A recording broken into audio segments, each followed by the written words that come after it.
Закрываю. Быстрей. Есть. Что, нарушается план? GDF начали действовать, докладывает информбюро. Хорошо, довольно. Не будет неожиданно, можно будет пересмотреть план. Положимся на них, на наших детей.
Did I mention that the cutscenes in this game are absolutely amazing? This is PlayStation 1 graphics, guys. 沖縄海洋都市は新世界貿易港を目指して作られた世界最大の人工島です。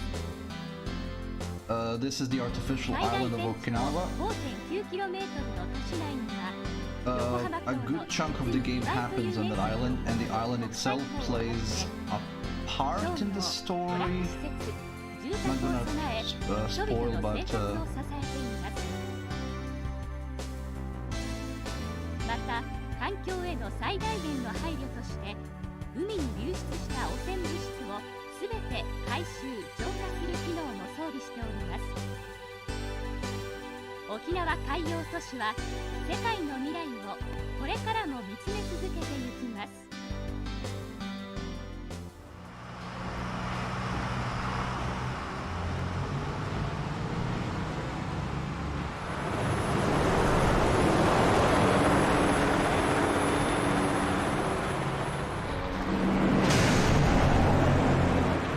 Sakara Industries, by the way, no longer exists after the events of the first game.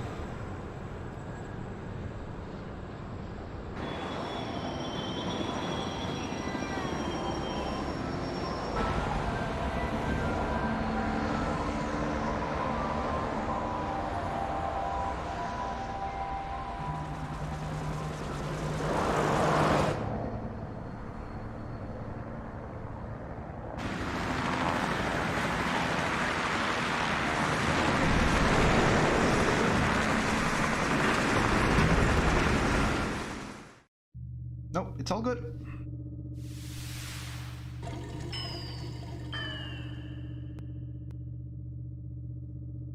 Stand by.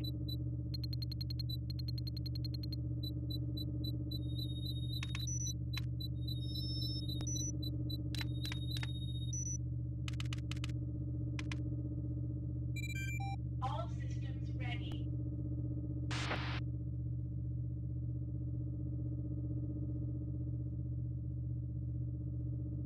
This is me, or this is the main character. Normally I rename him something, but for this time I'm just gonna leave it by default for story reasons. So it's Kazuki Takemura.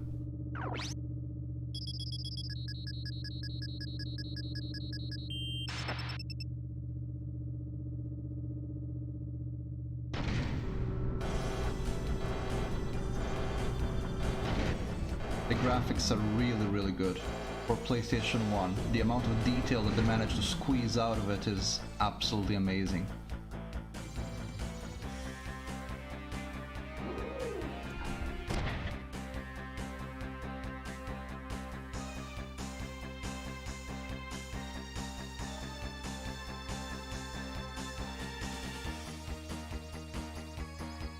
Okay, so this is a tutorial.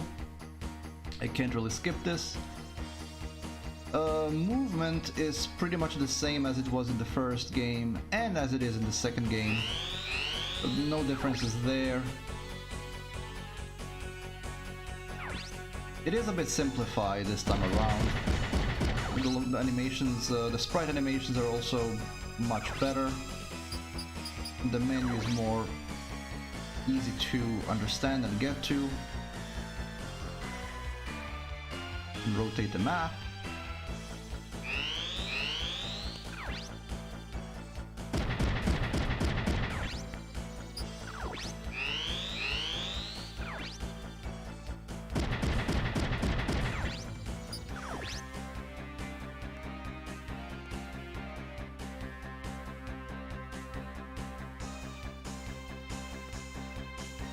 The shotgun, and we also have a knuckle. So these changes have been introduced in Front Mission 2, but Front Mission 3 really refined them, and most of the weapon mechanics have stayed as they are in this game in the following Front Mission games. Because it makes the perfect sense. Every type of weapon actually has its own specific range. So we no longer have short, long, and indirect. Now we have melee, ranged, and indirect.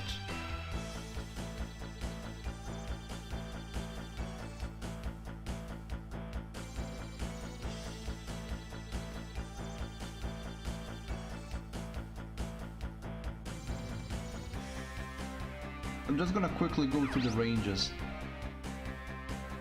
Yes, I can also select weapons more easily now, which is the most appreciated difference. I don't have to cancel all the actions to get a different weapon anymore. So, in brief, melee weapons have a range of 1, shotguns have a range of 3, machine guns have a range of 4, rifles have a range of 5, missiles have a range of 10, and grenades have a range of 9. And oh, there's also flamethrowers. I think flamethrowers are also range 4, but there's also a gimmick with them. There's also, now there's a gimmick with every weapon. Melee weapons are still just a one-hit wonders, but they're light and very lethal. Melee weapons are properly lethal in this game.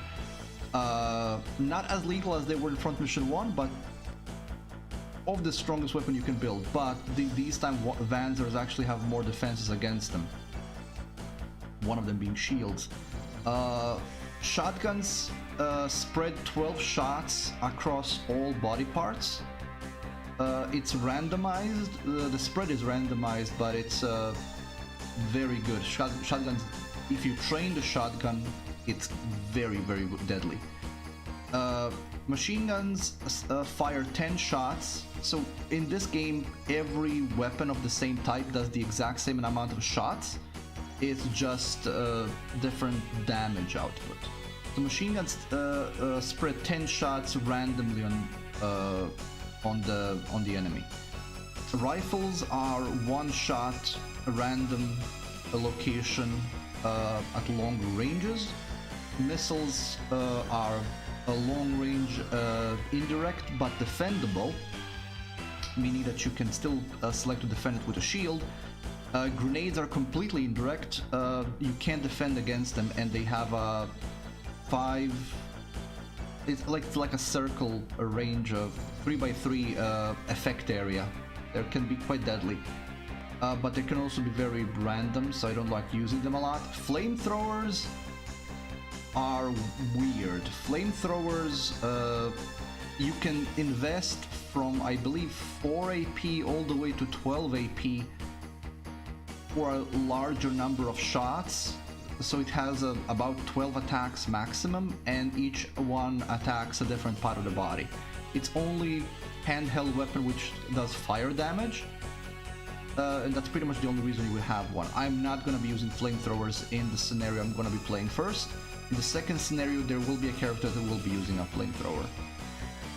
That pretty much is for the explanation, so let's take a shot and put this into practice. You get accuracy, he can't fire back because he's non-functional.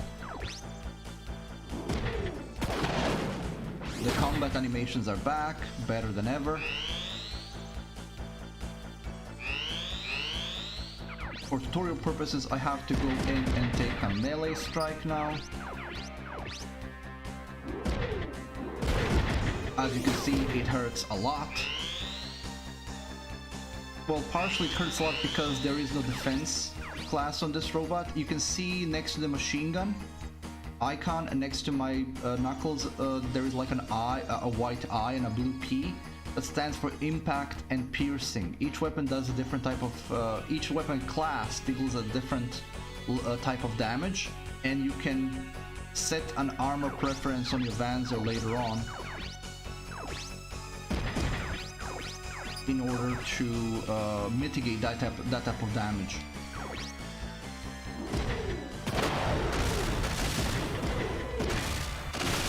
Shotguns are absolutely devastating.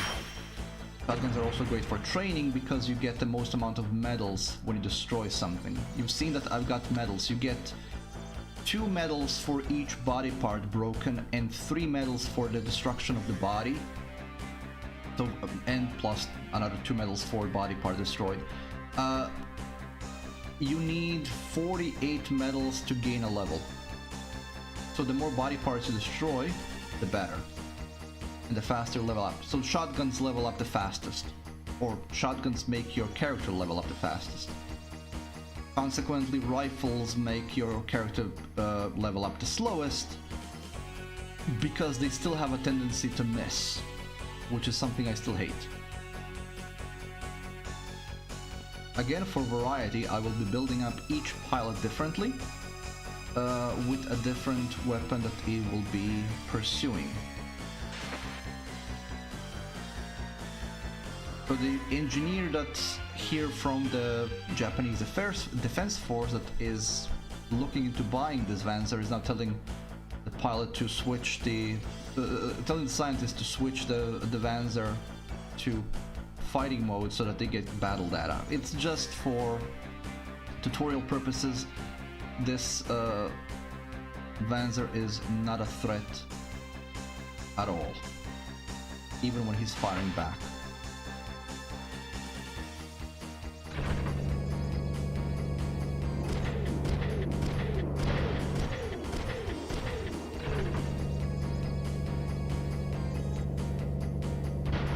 You can quit the tutorial, but there is no point.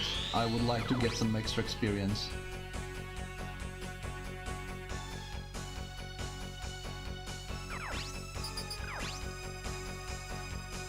This is the status screen. Status screen now works for both your Vanzers and the enemy Vanzers, and it can be useful.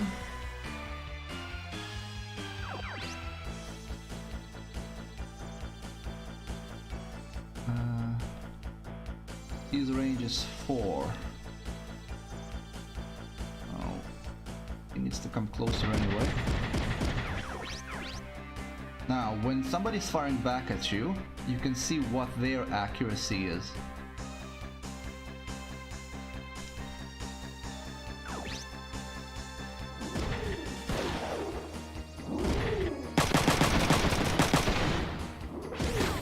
I said this guy is no threat, and that's because he's using the AK-51 machine gun, which is the weakest machine gun in the game.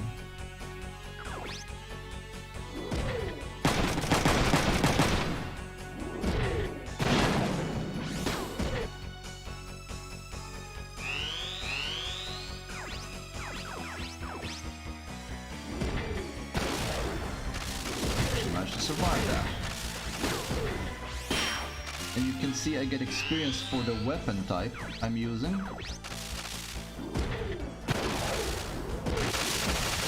Which is why I'm not gonna be leveling up multiple weapons. The most effective way is to only level up one weapon type. You can have multiple weapon types. There are also skills for multiple weapon types. But it's most efficient to only train each character for one weapon. Easy platinum, there we go.